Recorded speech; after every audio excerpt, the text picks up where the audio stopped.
ഇന്നത്തെ പൊതിച്ചോറം കണ്ടാലേ ഇന്ന് മലപ്പുറത്തുനിന്ന് ഹോസ്റ്റലിൽ നിന്ന് വന്ന ഇവിടെ പുനലൂർ ഹോസ്റ്റലിൽ വന്നിന്ന് പഠിക്കുന്ന ഒരു കൊച്ചിനാണേ. അവക്ക് എൻ്റെ പൊതിച്ചോറ് കണ്ടിട്ട് ചേച്ചി ഹോസ്റ്റൽ ഫുഡ് കഴിച്ച് മടുത്ത് എനിക്ക് കൂടെ ഒരെണ്ണം തരണേ എന്ന് പറഞ്ഞ് അപ്പം ചമ്മന്തി മുട്ട പൊരിച്ചത് അച്ചാറ് മാത്രം മതി എന്ന് അവൾ പറഞ്ഞത്.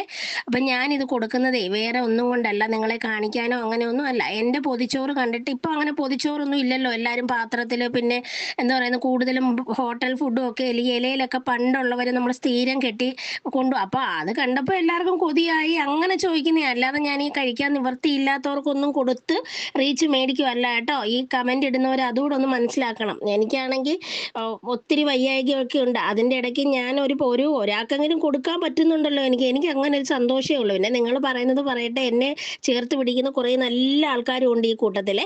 അപ്പൊ ചോറ്, മുട്ട, ചമ്മന്തി, പിന്നെ ഒരു അവിയലും കൂടെ വെച്ച്, അവക്ക് മുട്ടയും ചമ്മന്തിയും അച്ചാറും മാത്രം മതി എന്നാ പറഞ്ഞത് കേട്ടോ. അപ്പൊ വാഴയിലയിലൊക്കെ കെട്ടുന്ന കാണുമ്പോൾ എല്ലാവർക്കും കൊതി, അത്രയേ ഉള്ളൂ. ആ കൂട്ടത്തിൽ ഞാനൊരു മീൻചാറും കൂടെ വെച്ചിട്ട് ഒന്ന് ലൈക്ക്, സബ്സ്ക്രൈബ്.